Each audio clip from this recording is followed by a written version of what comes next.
유인물 있죠? 네. 받으신 분은 그걸 하실 거고, 못 받으신 분은 오늘 새롭게 또 나눠줄 거예요. 지난번 받은 거 그겁니다.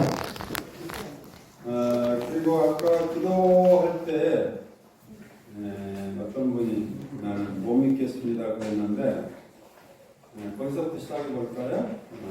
네, 다시 한번 기회를 드리겠습니다. 그 내용이 뭔지를 가버렸어? 다음에 만나는 이야기 봅시다. 자, 이제 지난번에 했던 걸 다시 한번 복습하는데요. 이게 왜 중요하냐면 나는 누구인가? 하나님이 바라보는 나를 이제 이야기하는데 내가 나를 어떻게 생각하는가는 아까 이야기했죠. 눈이 중요한 게 아니라 내 안에 있는 기억이 중요하다는 거죠. 내가 나를 어떻게 기억하고 있는가. 내가 나를 하나님이 나를 보는 것처럼 내가 나를 생각하고 있다면 하나님의 사랑 안에 있겠죠. 그러나 우리는 자기 자신에게 좀 인색해요. 나를 함부로 생각하고 무시하고 탓하고 유명한 그 아들러 심리학자에 의하면 우리 인간은 태어날 때부터 열등감이 있다고 합니다.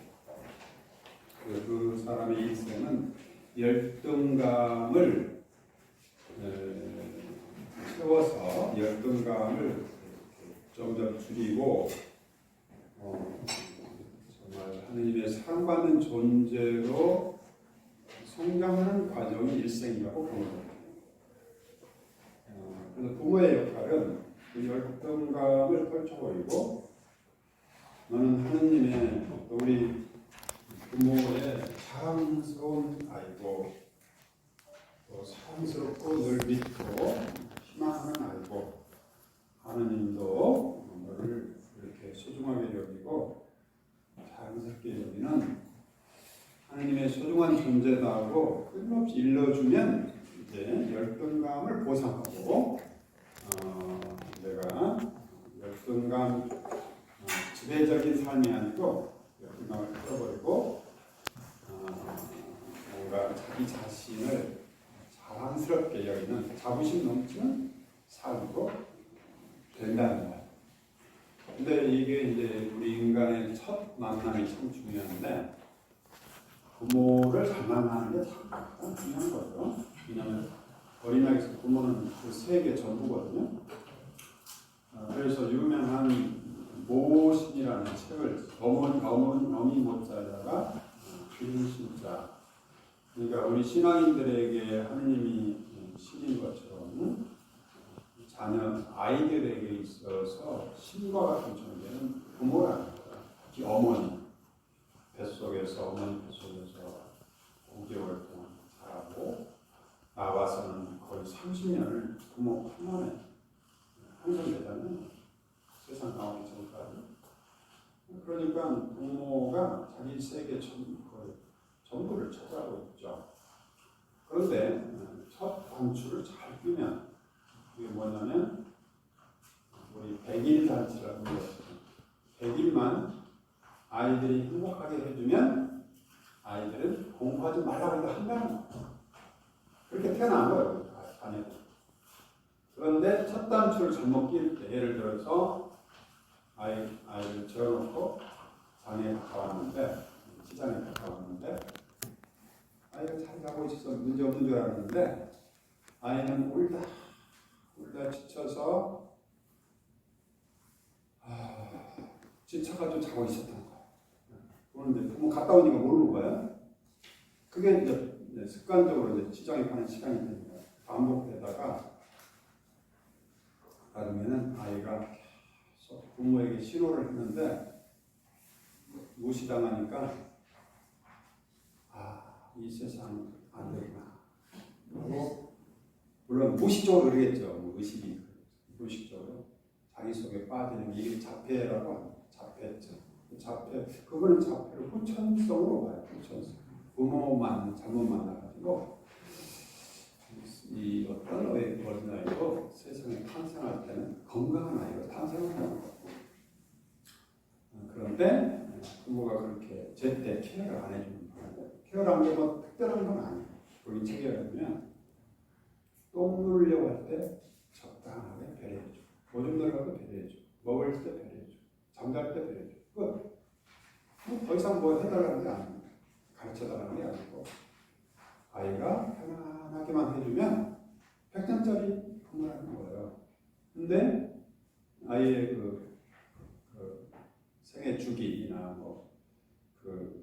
아이가 자고 일어나고 먹고 하는 이 타이밍을 못 맞춰주면 아이는 이제 신호를 계속 보내다가 아이고 이 세상 못 살겠구나 자기 속으로 빠져버리는 게 자폐라는. 근데 자폐가 참 많잖아요. 우리가 어렸을 때는 그래도 부모 밑에서 있었잖아요. 그죠? 그러니까 부모는 달라요. 부모는. 근데 요즘에는 다 남의 손에서 자라잖아요. 낳자마자 다른 사람 손에 맡겨지니까 내 아들처럼 해요. 안 되죠. 사람 마음이랑 마음이 안 되죠. 그래서 남의 손에 자란 아이는 첫 단추를 잘못 꼈어요. 100일, 그래서 그 책에서는 100일 봐요. 100일만 잘해주면. 조금 욕심내면 3년을 봐요. 3년. 좀 더 욕심내면 5년. 5년만 아이가 행복하게 자라면 공부하지 마라 해도 자기가 무엇을 해야 될지 알고 잘 간다는 그런 이야기입니다. 자, 그래서 우리가 이 세상에 태어나서 하나님의 사랑받는 존재로 태어났다는 거죠. 그것이 전제가 되어 있습니다. 그런데 나는 나 자신을 그런 과거에 여러 가지 잘못 만난 단축, 우리 어렸을 땐 이상적인 부모를 만나는 게 쉽지는 않았죠. 그죠? 먹고 살기 힘들고 케어가 돼요. 저만 해도 땅 파먹고 살았어요. 어렸을 때. 부모가 다 일하러 가니까 놀다가 땅 먹을 게 없으니까 흙 먹고 막 그러면 자란 거 아니에요? 하여튼 그렇게 됐는데 우리 안에 탄생 초기부터 가지고 있는 이 열등감을 어떻게 부모가 끊임없이 긍정적인 언어와 말을 통해서 케어를 통해서 자부심 갖는 아이로 성숙시켜줬는가, 그게 중요한데 지금부터 하면 됩니다. 지금부터 하나님은 나를 어떻게 바라보실까? 먼저 사랑받는 나이고 용서받는 나이고 늘 환영받는 나이고 하나님과 함께하는 나이고 아낌없이 사랑받는 나이고 성령이 충만한 나라, 하나님의 하늘나라의 자녀이고 상속자다. 이거는 우리가 자주 반복을 해서 매일매일 읽어보면서 내 자신에게 알려줘야 되겠습니다. 그래서 이런 말이 누가 물어보면 즉시 나와요. 하나님이 어떤 분인가? 하나님은 나를 무조건적으로 사랑하시고 성체 성사를 통해서 당신 몸까지 아낌없이 주시는 분이다. 그래서 나는 사랑받는 존재다. 이렇게 좀 표현하면 얼마나 좋아요? 그런데 하나님이 어떤 분이냐면 한번 옆 사람 물어보세요. 옆 사람 하나님이 누구냐고 물어보세요. 아이고 나는 뭐야. 그럴 필요가 뭐 있어요? 그렇게 아는 대로 하나님은 나와 연결하면 돼요. 하나님은 나를 낳게 하시고 숨 쉬는 순간마다 성령을 주신다. 숨 쉬는 순간마다 참 좋은 걸 주시니까 얼마나 아름다워. 내가 그렇게 믿고 살아가면 얼마나 행복해요. 숨 쉬는 순간마다 주님께서 하늘나라의 성령의 은총, 엑기스만 나 주신다고 믿는 사람하고 하나님이 나를 기억하는지 기억하지 않는지 아까 못 믿겠다고 하십니다. 그래 또 선택입니다. 나는 믿음을 선택하겠다. 나는 불신을 선택하겠다. 그러면 불신을 선택하면 결국 어떻게 되는 거야? 주님이 숨 쉬는 거와 나를 사랑한다는 걸 내가 느낄 수 있겠어요? 의식하겠어요? 내가 사랑 앞에 긴장하겠죠. 저 사람이 나를 믿는가? 저 사람이 나를 무시하는 게 아닌가. 하나님이 나를 사랑하는 늘 이 의심 속에 사는 사람하고 저는 아침에 일어나자마자 주님 저를 왜 이렇게 사랑해 주십니까? 이렇게 하면 어때요? 내가 하루가 행복한 하루가 시작되죠? 실제로 하나님을 내가 만나보면 어떻게 할지는 모르겠지만 성서에 나온 걸 근거로 해서 성서는 태초부터 우리를 사랑하기로 구원하기로 정죄해 주셨다. 다음에 죽은 이후에도 영원한 생명을 주해 주셨다. 하나님의 사랑받는 자녀로 부르셨다. 이런 걸 근거로 해서 난 이야기합니다. 하나님이 나를 너무 좋아하신다. 이렇게 생각하는 사람은 뭘 해도 행복하겠죠? 어때요? 네. 자, 여쭤봅시다. 하나님은 한번 나만 보면 너무너무 좋아하셔. 너무너무 좋아하시죠. 어때요? 좋습니다. 생각만 해도 웃음이 나잖아요. 근데 하나님 나를 기억하는가? 내가 하는가 잊어버렸나? 내 기도를 들으셨나? 이렇게 사는 사람하고는 다르겠죠. 이미 주어진 은총을 내가 누리면서 사는 게 중요하다는 이야기죠. 이처럼 성경에서는 이렇게 나에게 은총 각한 말씀으로 하나님께서 나를 어떻게 생각하는가. 우리가 거울을 쳐다볼 때마다 거울 앞에 1-9번이죠. 1.9 거울 앞에 외치라. 당신은 기적이다. 부부는 반쪽이라고 했죠. 반쪽을 만날 때 뭐라고 해야 되느냐. 당신은 하나님의 기적이다. 라고 말해주려고 만난 거예요. 예수 주님께서 이사야서는 너는 눈에 넣어도 아프지 않을 나의 기업이 나의 사랑이다. 주님이 나를 사랑으로 속삭이시는데 주님께서 나를 볼 때마다 너는 기적이다. 너는 나의 사랑이다. 외치신다는 거죠. 내가 이 주님의 말씀을 근거해서 내가 나에게 주님의 이름으로 너는 기적이다. 우리 살아있다는 게 기적 아닙니까? 내가 남으로 태어날 수도 있겠지. 그죠? 사람으로 태어나서 짝을 만나가지고 자녀를 기르고 이렇게 아가페 회원도 되고 기적 아닌? 그리고 거기다가 정월 귀신도 만나. 아멘. 기적의 연속이지, 그죠? 모든 사람이 내 남편이 정말 내 배우자가 기적이다 하고 살면 그 자체 행복 아닙니까? 남편이 돈을 잘 벌어야 되고 나를 위해서 종처럼 서비스해주고 그래야 되는 거. 여보, 이 정도로 충분해. 만족하려고 하는 은총이 가장 큰 은총입니다. 아멘. 네. 자, 그 다음에 이제 구체적으로 성경 묵상 파악을 이야기합니다. 구체적으로 2-1번이죠. 주님을 본다. 우리가 성경에서 주님을 본다는 걸 뭘 이야기할까? 성경을 보면은 우리가 성경보다는 성경책을 본다면 글씨가 보이는 글씨. 예수님 앞에 없어. 영화라는 모르지만 영화라면 예수님 영화를 볼 수 있겠죠. 영화 보고도 묵상할 수 있죠. 그러나 우리는 성경을 가지고 묵상하는데 성경은 글씨하고 종이만 있는 거. 거기에 문자를 통해서 문자는 상징입니다. 상징. 특히 종교 언어는 상징이에요. 정확하게 묘사가 안 돼요. 하느님은 사랑이다. 사랑만이야? 그렇게 표현하기 어려워요. 때로 십자가에 못 박히시기도 하시고 부위에 탄생하시고 하느님의 아들이기도 하고 여러 가지 표현해야 하느님이지 사랑이다 하면 말도 안 되는 거지. 그런데 우리는 그렇게 통상적으로 또 사용하는 거예요. 왜? 그것이 가장 하나님께 가까운 용어이기 때문에 그런 거지 사랑이 하나님 자체는 아니죠.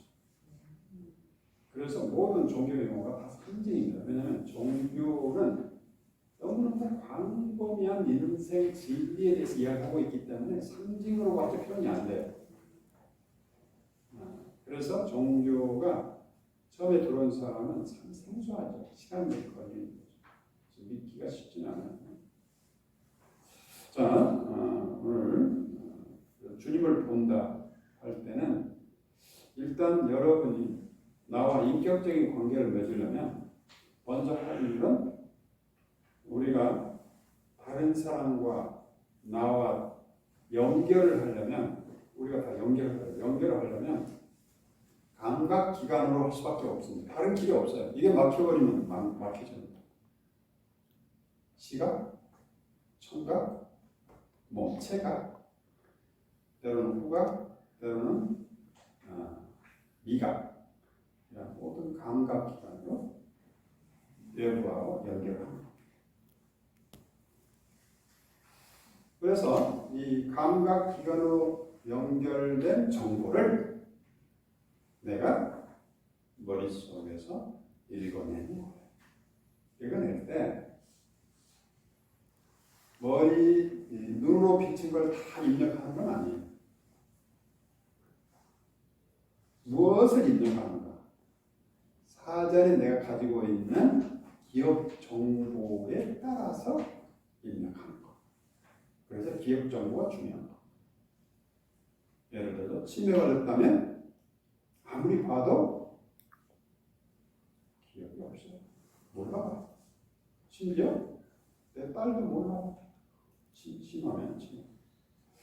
그런 걸 보면 우리 기억 정보가 얼마나 중요한지 알겠죠. 그래서 이 공부하는 목적은 이 기억 정보를 새롭게 하려고 하는 거예요. 눈을 새롭게 하는 게 아니고 이 기억 정보를 내가 복음에 맞게 세팅해 가는 거예요. 그동안에 가지고 있는 기억 정보가 좀 맞을 수도 있고 틀릴 수도 있고 그거를 좀 새롭게 한다고 볼 수 있죠. 예를 들어서 하느님 이미지라고 볼 수 있죠. 우리가 교리 때 나오면서 쫓아낸 하느님의 이미지. 아담아 어디 있느냐 했을 때 그때 하느님의 이미지가 뭐예요? 교통순경의 이미지 아니에요? 뭔가 따먹지 말라고 했는데 따먹나 지켜보고 있다가 너! 이리 와라 나 따먹었어 이리 와라. 마치 교통순경처럼의 이미지가 있다는 것. 이거는 아주 하나님답지 않는 하나님의 이미지.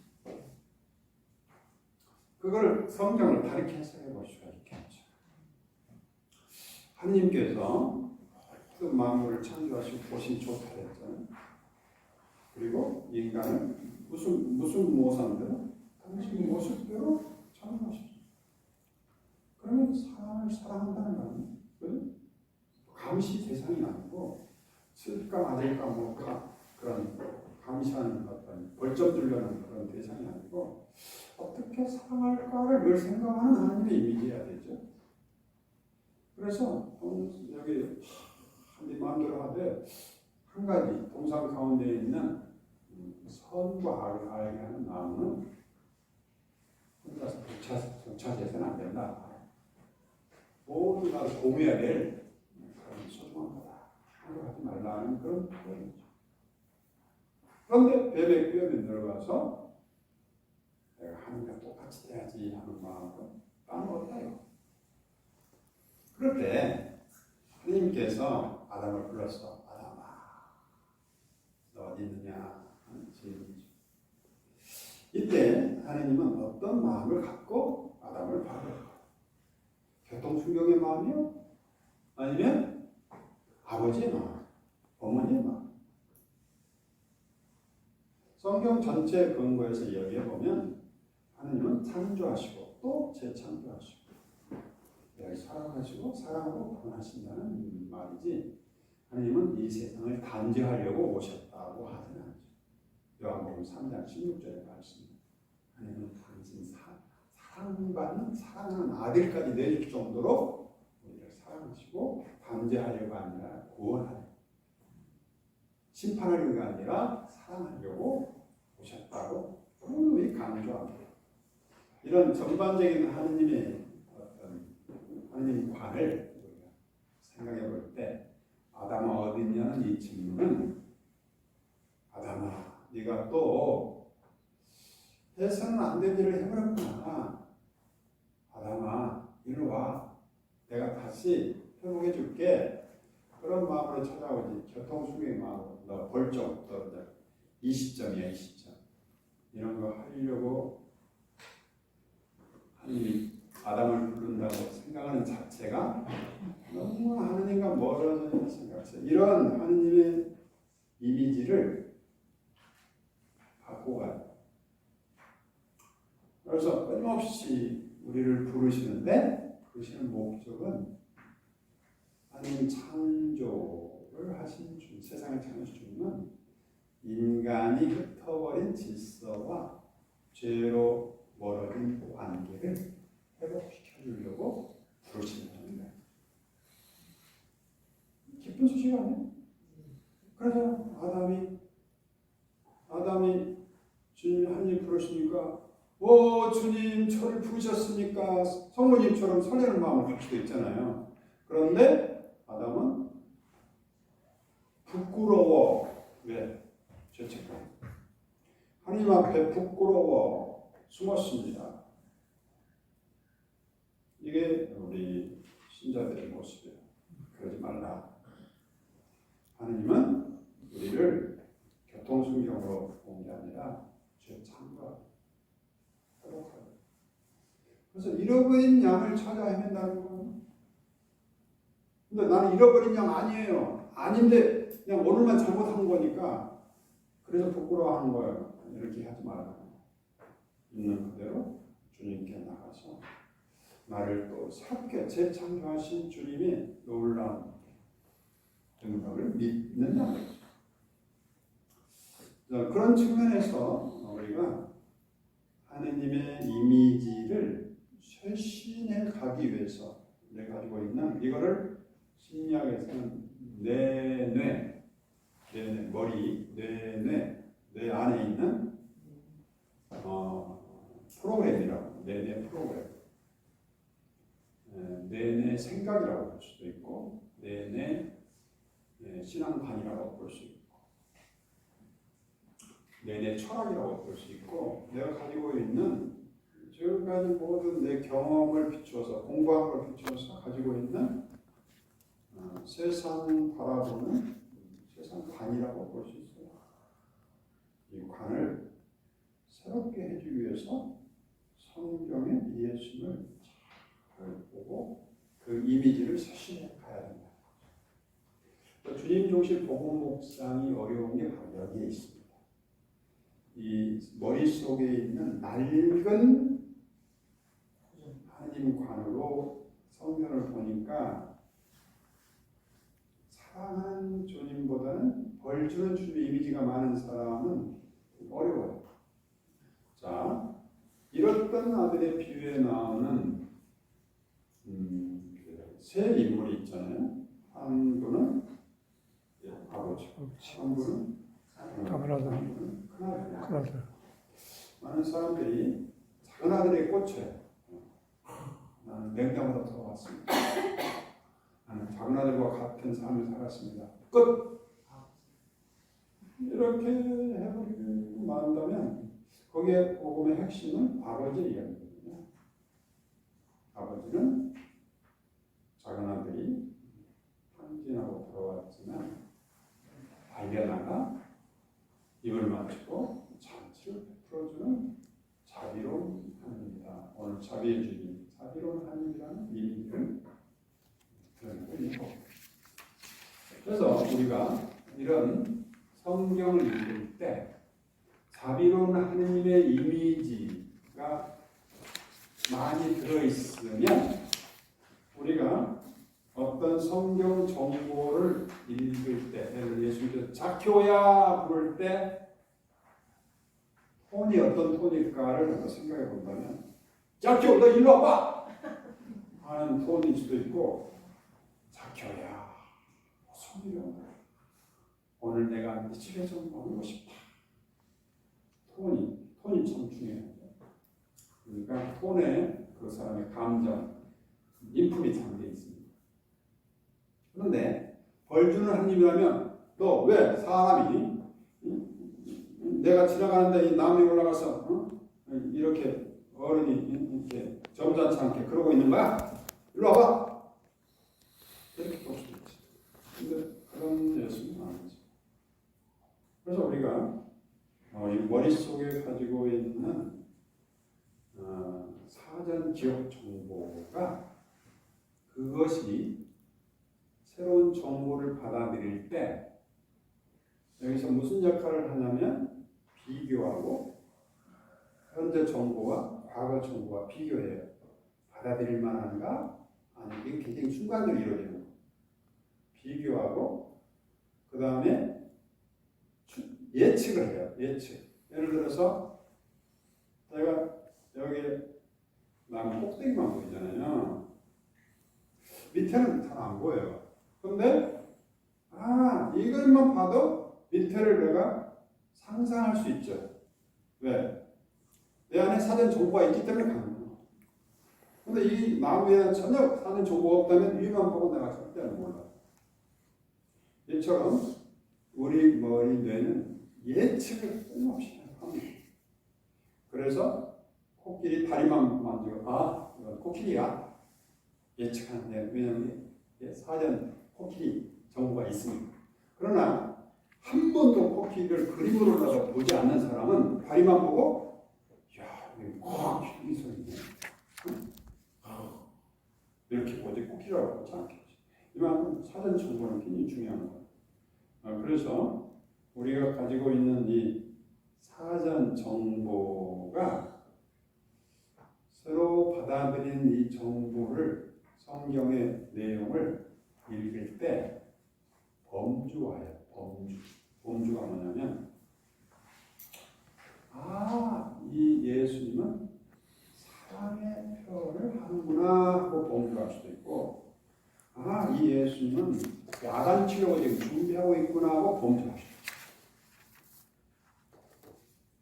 있고 이거는 예수님이 사람을 치유하려고 하는 범주와 같이 있고 이 사람은 예수는 지금 이 사람을 한 인격체로서 하나님의 소중한 자녀로 초대하는 것으로 지금 행동하고 있고 하고 범주를 그러니까 우리가 성경의 정보와 우리 가지고 있는 정보를 비교하고 예측하고 그러면서 결정을 해야 돼요.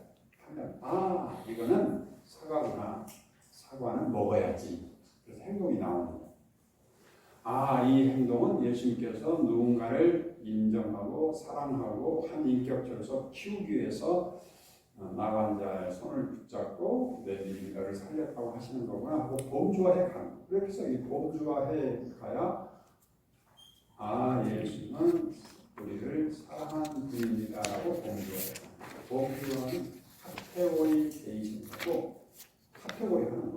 예를 들어서 뭘 봤는데 이거는 피해야 될 거다 하면 피해야 되잖아요. 그걸 범주화. 이거는 소각은 안 먹어야 돼. 이 말씀은 예수님께서 나를 사랑한다는 말을 범주화해요. 이거는 예수님 나한테 경고하는 말씀이구나. 심판의 이야기하면서.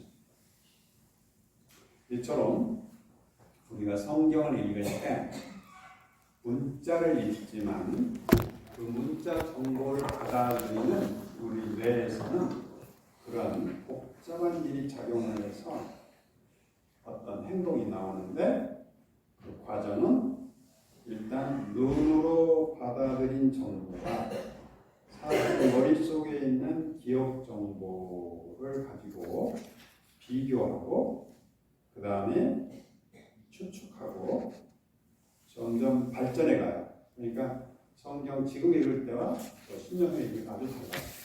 왜냐하면 이 머리 뇌의 기억이 달라지는 거죠. 그 다음에 이거를 판단해서 말을 하든가 행동하든가 하면서 이 작용이 계속 반복하면서 새 범주와 또 범주가 해가면서 하나님에 대한 내 생각이 완전히 새로워져 가는 거죠. 이 작업을 하기 위해서 공부를 하는 거죠.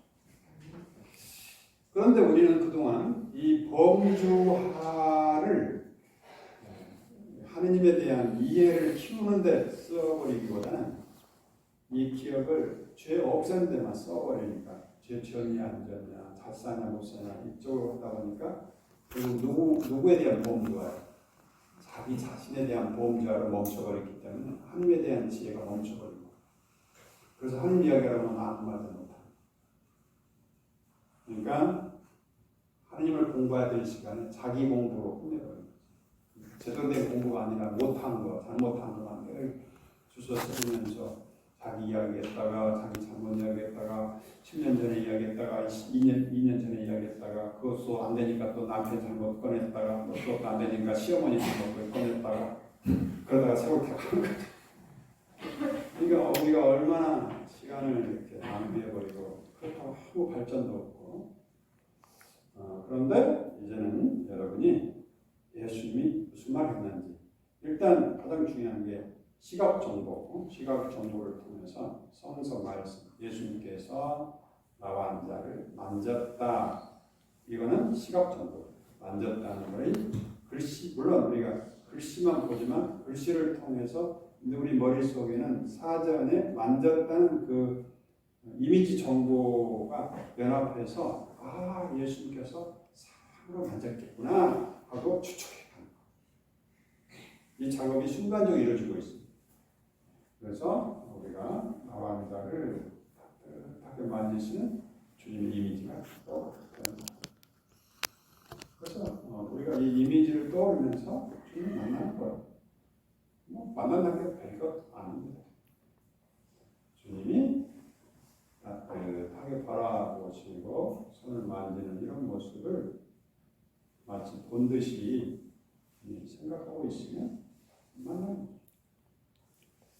그렇게 나와 한 자를 따뜻하게 만지는 주님의 마음을 한번 느껴보는 거죠. 마음으로 다가가는 머리로 다가갔던 것을 마음으로 다가가보는 거예요. 주님께서 나와 한 자를 아버지의 마음으로 어머니 그 나와 한 자의 어머니인 것처럼 다가가 주셨구나.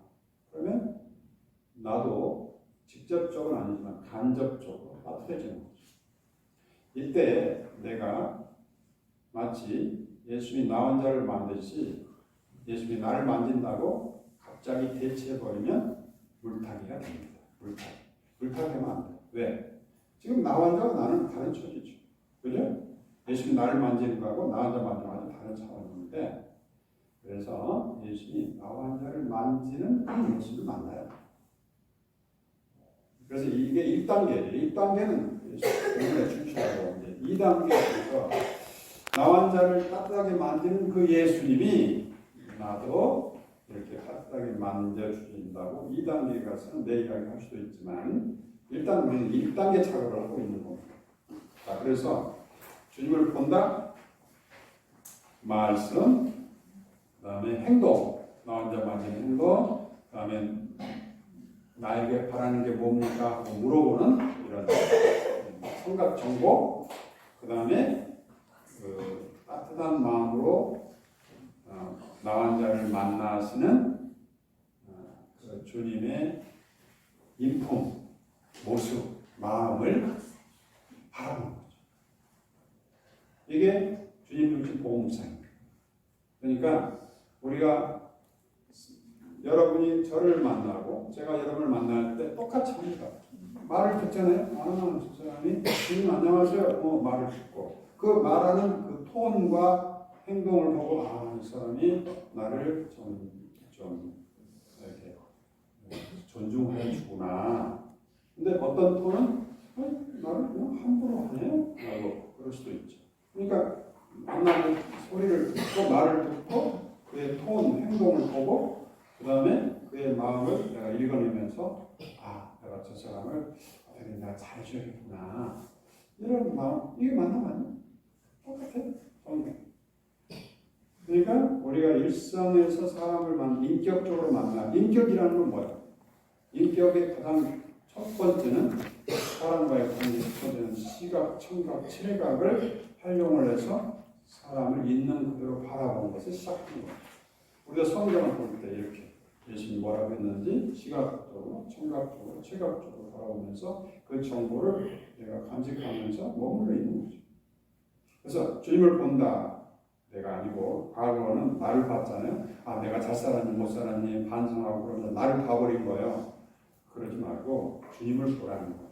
그 다음에 주님을 이야기하는 거예요. 나를 이야기하지 않고 이제는 내 이야기, 뭐 시어머니 이야기 하지 말고 주님 이야기하는 거. 예를 들어서 주님께서는 나 환자를 어제는 엠마오는 제자들의 이야기였죠. 엠마오는 제자들의 이야기. 그제서군요. 엠마오는 제자들이 예수님께 예수님 제자들 다가가서 무슨 일이냐는 그 예수님의 이야기하는 거예요. 그 다음에 우리가 성경 본문에 충실해야 돼. 성경 본문에 나오지 않는 내용을 가지고 막 추측해버리면 안 돼. 그 다음에 2-4 주님 말씀, 행동, 주님이 사람들과 맺는 관계에 주의 집중하는 거죠. 여러분이 나를 알려면 말을 들어야 되겠죠? 행동을 봐야 되겠죠? 내가 누구와 관계 맺는지 알면 되겠죠? 그러면서 여러분이 나를 알려야죠. 저도 여러분 알 때 그렇게 하는 거죠. 예수님도 마찬가지입니다. 주님의 모습, 주님의 태도, 주님의 마음에 머물러서 주님과 한 마음이 되어 보는 거죠. 자, 이럴 때 주님의 마음이 뭘까라고 질문하는 사람이 많아요. 그런데 어머니의 마음을 말하는 거예요. 여러분 다 어머니 해봤잖아요. 그죠? 네. 어머니 마음은 자녀들에게 늘 어떻게든지 자녀들이 좋은 쪽으로, 행복한 쪽으로 뭔가 이 세상에서 정말 자기 몫을 다하도록 늘 지향하고 있잖아요. 그런 마음으로 주님을 바라본다는 거죠. 그래서 여기서 무슨 마음인가, 하나님이 예수님이 무슨 마음인가 거기에 좀 어렵습니다 하는 사람이 있는데 무슨 마음인가를 알아맞추려고 물어보는 게 아니고 마음으로 다가가라 하는 소리예요. 예를 들어서 자녀들이 결혼한 다음에 자녀를 낳아보고 나서 이제야 어머니 마음을 알겠어요 그러잖아요. 그럴 때 어머니가 그래 무슨 마음인데? 물어봐요? 물어볼 필요가 없어. 너희들이 마음으로 다가왔으면 끝. 이 이야기예요. 이 이야기. 그러니까 무슨 마음인지 알려고 물어보는 질문이 아니에요. 책의 질문이 마음이 뭐겠습니까? 어떤 마음입니까? 물어보는 거는 무슨 마음인가가 중요한 게 아니라 그 마음으로 주님이 우리를 마음으로 만나주시는데 우리도 마음으로 지식으로 만나요. 예수님 말, 행동, 태도 이런 걸 보면서 지적 작업을 하고 있는 지적 작업. 여기서 머물지 말고 마음으로 주님을 다가가라는 초대지 마음이 뭔가 알아맞추려고 하는 그런 게 아니라는 걸 생각하면 됩니다.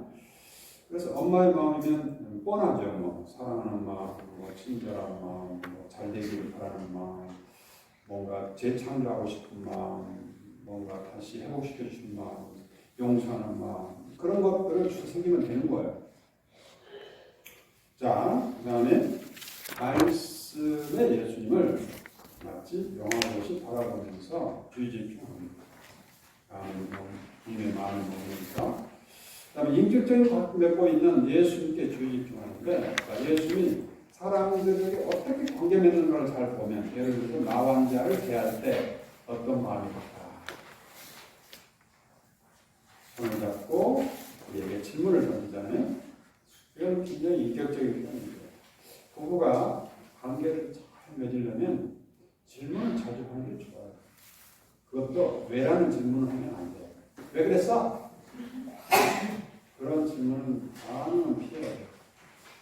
왜 그랬어? 하는 듣는 순간 화가 나. 그렇게 질문 질문하는 게 아니에요. 당신이 바라는 게 뭡니까? 미래를 열어주는 질문이에요. 원하는 게 뭐예요? 당신 바라는 게 뭔지 그걸 이야기해 보시오. 내가 도와줄게. 어떻게 해야 될지 몰라. 근데 왜 그랬어요? 과거로. 과거를 묻지 말라고 했는데 그 노래 있잖아요. 과거를 묻지 마세요. 우리가 끊임없이 과거 묻는 질문하고 있거든요. 왜 그랬어? 누가 그랬어? 그런 말을 가능하면 피해야 돼. 성경에 보면 예수님이 그런 질문하잖아요. 늘 바라는 게 뭡니까? 미래를 향하고 있어. 나 자신에게도 그렇게 물어봐요. 내가 왜 그랬을까? 그렇게 질문하지 말고 아무리 실패했더라도 내가 왜 그랬을까가 아니라 실패를 했는데 정말 잘못했는데 정말 내가 이 상황에서 내가 원하는 게 뭘까? 어떻게 해야 될까?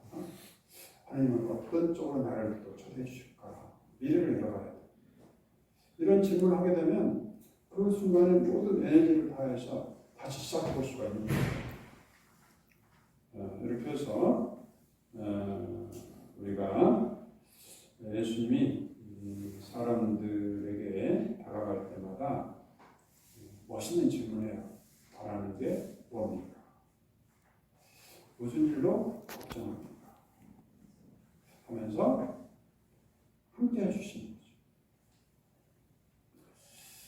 그 다음에 주어를 주님과 하느님으로 하고 나라는 말을 하지 않는다. 인격적인 만남의 시작은 어머니 마음에서 어머니는 자녀를 사랑으로 마음으로 다해서 대하며 자녀에게 생명을 준다. 주님과의 친교를 맺는 거다. 복음 나누기에서 성경에 있는 가장 중요한 목적은 예수의 말씀을 듣고 그분과 친교를 맺고 그분 사랑에 참여하는 것이다. 갈라디아서 나오죠. 내가 사는 것이 아니라 그리스도가 내 안에 살고 내가 그리스도 안에 살고 이런 목적인데 지난번에 내가 저기 하우얀 성당에 천막 성당에 강의를 하고 나왔는데 어떤 분이 전화 왔어요. 주님 나도 주님 주신 복음상을 하고 싶어요.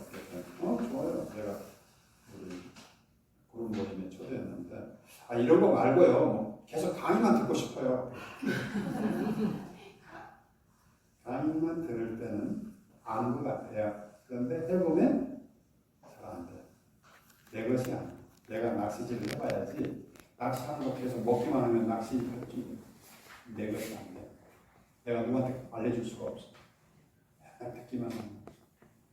그러니까 듣는 거는 필요하지만 듣는 게 중심이 아니라 내가 성경을 보고 예수님 누군가를 이야기해보고 틀려봐야 이 부분이 잘못됐구나. 이 부분을 이렇게 고쳐야겠구나 하고 알게 돼.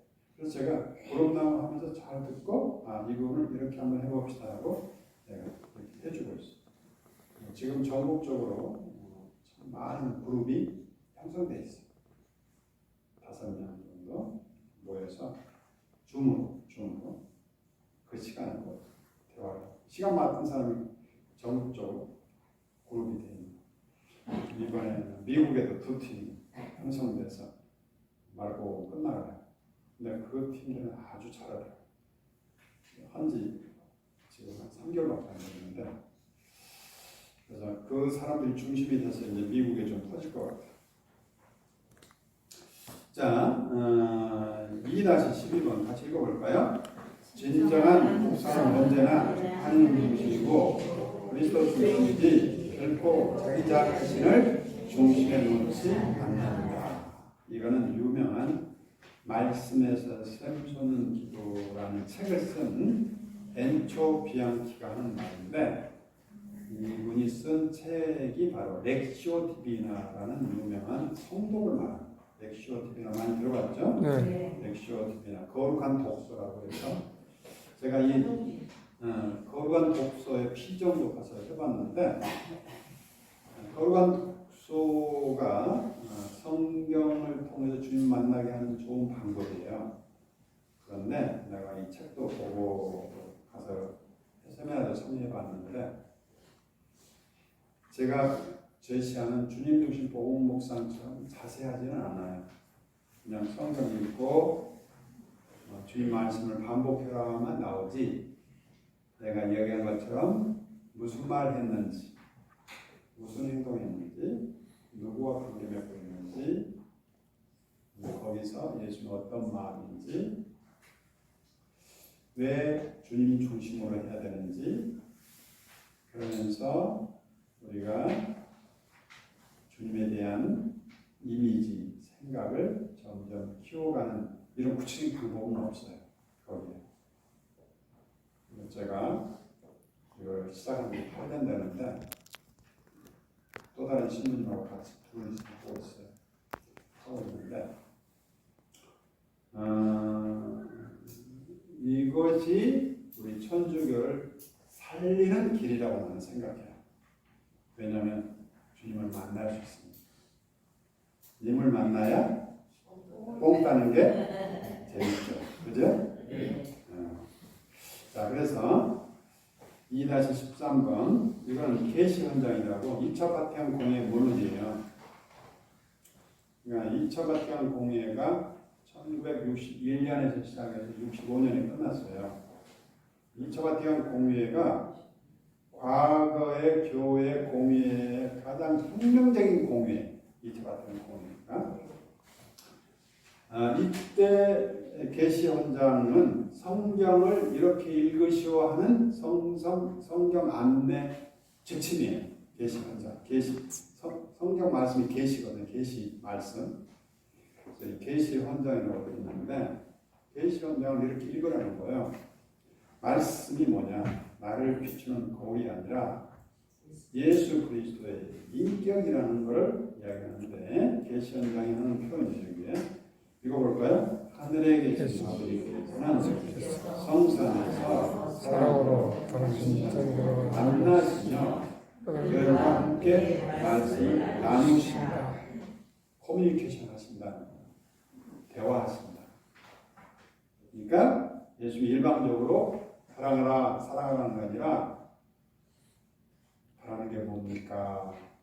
주님, 제가 눈을 다시 보고 싶어요. 아, 그래? 나는 내 믿음대로 되기를 바란다 하면서 소통하기를 원하십니다.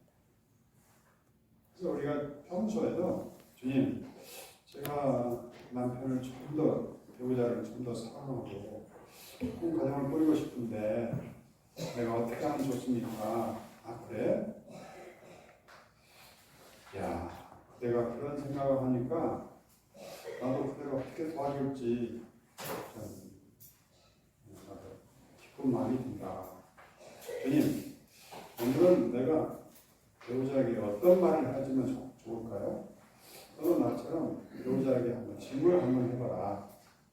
여보, 내가 무슨 말을 해줘야 좋은지 한마디 부탁합니다 하고 이야기해봐라. 아, 그래요?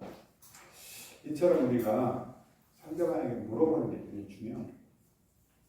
나에게 바라는 게 뭔가?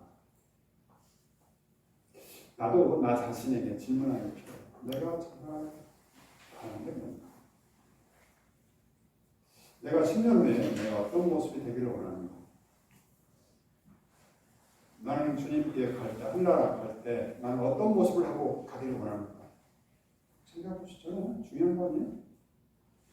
우리가 이 세상에 사는데 필요한 집을 한 채 얻는데 몇 년 걸려요? 거의 20-30년 거기다 투자를 해야 되죠? 근데 놓고 가야 되는 거예요. 누가 쓸지도 몰라. 근데 그걸 위해서는 30년 하는데 우리가 영원히 살 집을 이제 가야 될 거 아니에요? 그렇죠? 언젠가 바꿔줘요. 끌려가야 되는 거예요. 안 가도 우리가 30년 후에는 이제 다른 세상에 있겠죠. 대부분. 저도 지금 70대니까 100살이 되면 이제 30년 동안 내가 어떤 인생을 설계하고 살아갈까 계획해서 그냥 하지 않는 것보다 훨씬 낫겠죠? 지금 계획 세워놓은 거 일단 10년 계획을 세워놓은 거 은퇴 후 10년을 나는 이렇게 멋있게 하는 살아가겠다. 만나는 사람들에게 사랑하는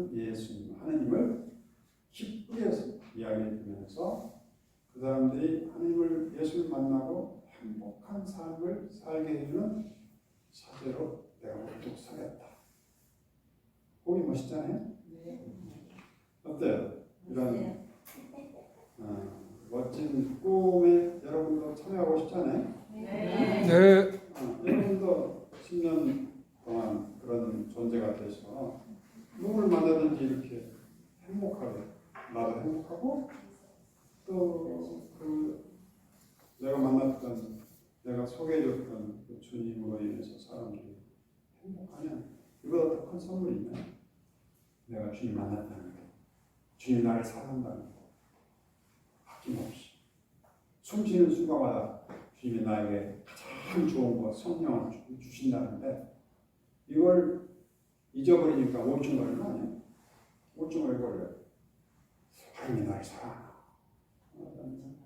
내가 삶의 어떤 가치가 있나 없나 이것에 대한 의문이 시작되는 거거든요. 우울증이라 삶의 근거를 잊어버리는 거예요.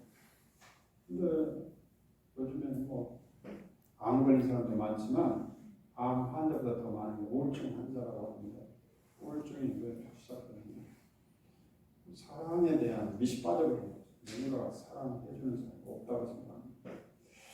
그런데 주님께서 숨 쉬는 순간마다 나를 사랑해 주시는구나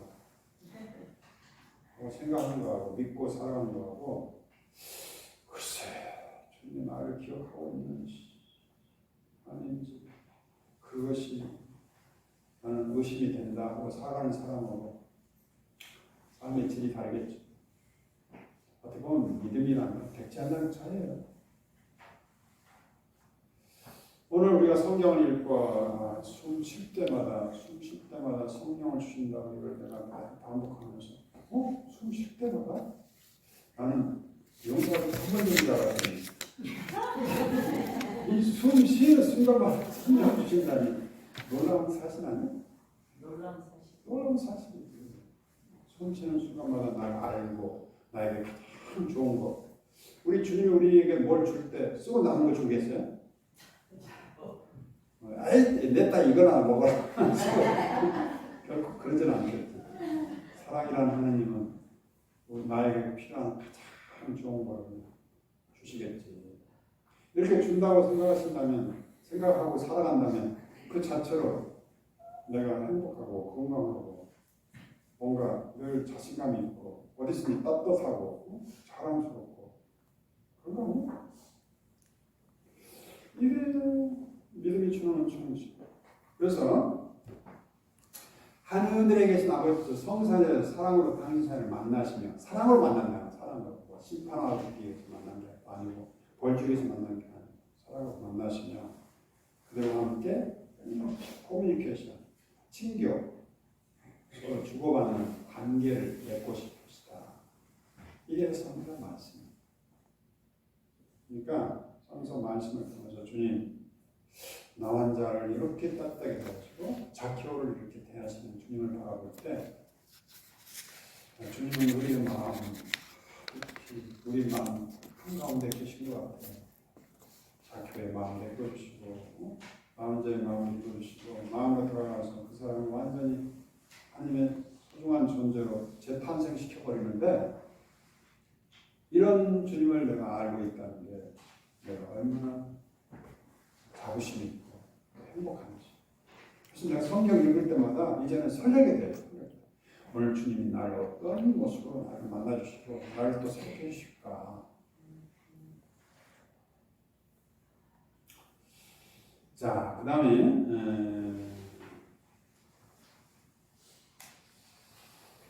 2-14 네. 오늘은 여기까지 할까요? 금강산도 19명이다. 19명도 금강산이다.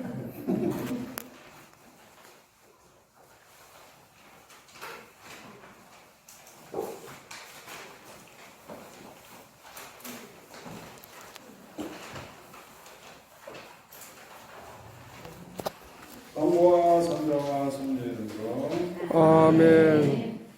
주님 오늘 주님 중심 복음 묵상을 배우면 주님께서 어떤 마음으로 성경 말씀에서 우리를 만나 주시는지 조금 알게 됐습니다.